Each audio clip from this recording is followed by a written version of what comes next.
The interest in AMC stock has been crazy over the past few weeks.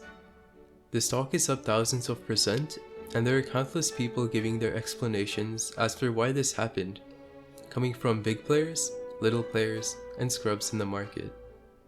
But there's something else that it seems like the majority missed. From my understanding, almost everyone is wrong in this interesting turn of events. So in this video, I'm going to expose the unsaid truth behind AMC stock, according to my analysis, my thoughts, and exactly what I plan to do. Also in this video, I may or may not include a little surprise bonus for you 10 subscribers at the end, so if you're interested in that, make sure you watch all the way through. With that out of the way, let's get straight to the video, but before we do, consider subscribing as I have some very spicy ideas coming up. A lot of great investments can come and go pretty quickly. Like recently when I alerted to my followers that I personally bought into SPCE or Virgin Galactic at around $15. It didn't stay there for long, but don't worry if you missed the low, because I will actually be posting a lot more ideas on YouTube very soon. So if you need some spicy stock ideas and are interested in my trades, be sure to hit the notification bell because pretty much whatever I post otherwise will just get instantly buried under the YouTube algorithm. Without further ado, let's begin. It is currently June 13th, 2001 and AMC stock is around 50 USD. At peak euphoria, AMC actually reached $77 US, so we are currently around 35% down from the all-time high.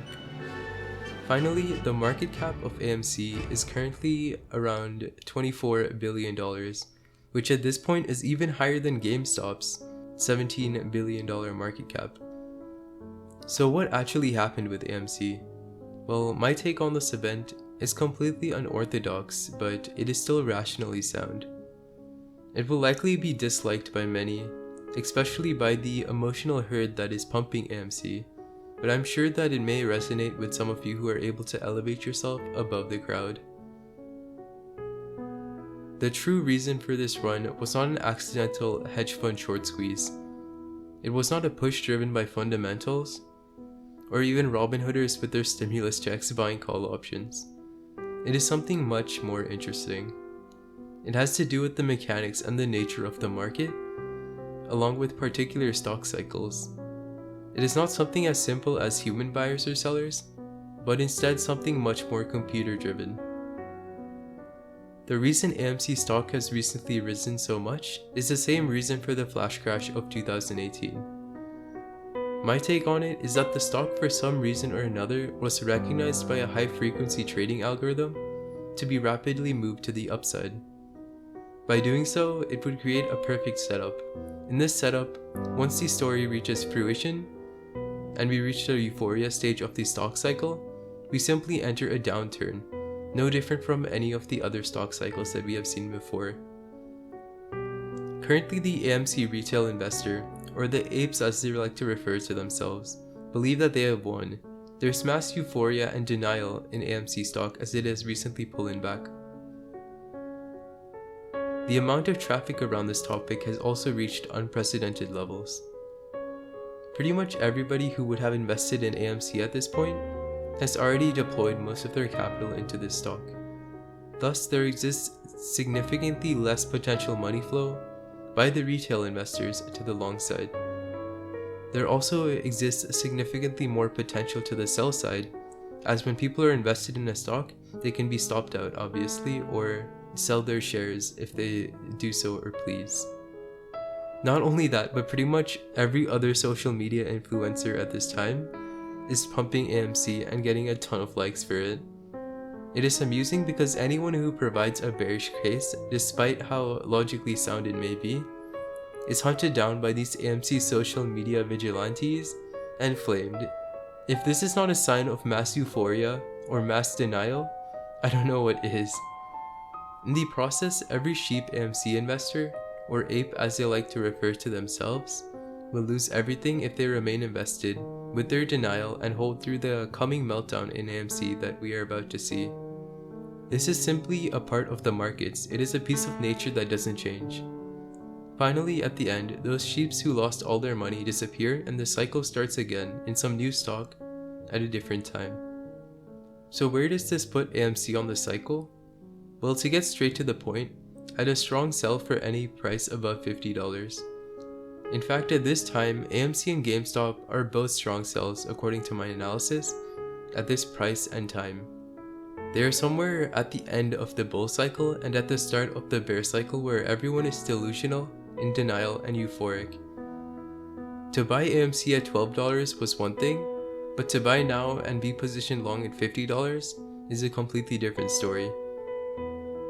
Although I believe it is possible for AMC to go up a little more to the maximum of $70 to complete the bull trap, from the system I am using that allowed me to buy SPCE at $15, 77 USD should have been the absolute top for AMC's euphoria before the coming downturn. Here's my AMC stock technical analysis for what I think the future price action may look like. Either we can head up to the 70 zone to complete the bull trap, or we can simply head straight down from here. Either possibility, according to my forecast, ends with the extended correction of AMC stock to shake out all the diamond hands. So what will I be doing with AMC stock? Will I be selling short AMC? Will I be buying puts? Or will I be doing something else? Well, in my opinion, the best profit potential for this name was on the long side, before this recent run. Although my thesis is that AMC will drop, I'm not going short or going to buy puts. I will sit on the sidelines for this name specifically, and here's why. Every stock has something called an implied volatility. This is basically a number that determines the stock's option extrinsic value. AMC stock in particular has been particularly volatile over the past few weeks. Because of this, the implied volatility is rather high. Suppose I were to buy a put now, well, even if the stock drops, it's possible that the put will lose value, simply because the implied volatility is so high. This would happen if AMC doesn't drop as fast as it came up, and the implied volatility would start to decline.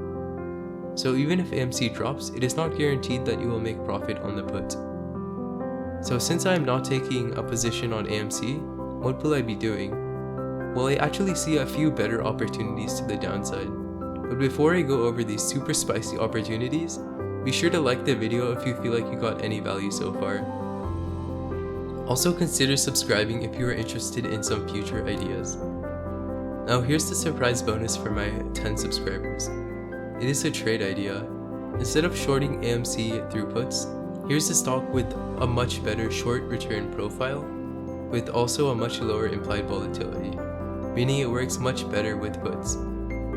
This stock is DraftKings or DKNG, a recent SPAC that will likely have further correction according to my analysis. DraftKings is an online sports betting platform with a market cap of around $21 billion. The reason I prefer to go short DraftKings instead of AMC is because of its implied volatility. It is a name that recently saw huge optimism and seems to be in the bull trap phase before the bloodbath of absolute capitulation occurs. What I am doing is going short DraftKings through puts. I currently have a very small short position, but I will be adding the majority of my position on any strength from here if we can get it. To show how low DraftKings implied volatility is, we can simply compare it to AMC. While AMC would have to drop 50% for the puts to show a 3x, DraftKings would only have to drop 15% for a 3x. Now remember that options in particular are very volatile and subject to risk, so risk management is key. Do not risk more than you can lose, and always buy low implied volatility and sell high implied volatility. According to my DraftKings forecast, my algorithm is saying that DraftKings can actually drop even 40% from here in the worst downside case. My price target to the downside is 37 USD, although it can certainly drop further. However, 37 USD is where I will be covering most of my puts. Either way, remember that stocks don't go straight up forever, and pullbacks will occur despite the exuberant optimism at the top. Also remember that they can reverse despite exuberant pessimism at the bottom. So in the end, the most important thing is to stay disciplined, never force positions, and always be patient. If you enjoyed this video, be sure to check out this video here, where I go over my top 5 stocks to buy in June, heading into July 2021. The number 1 stock is a real banger, so if you want the next Tesla, be sure to check out this video here.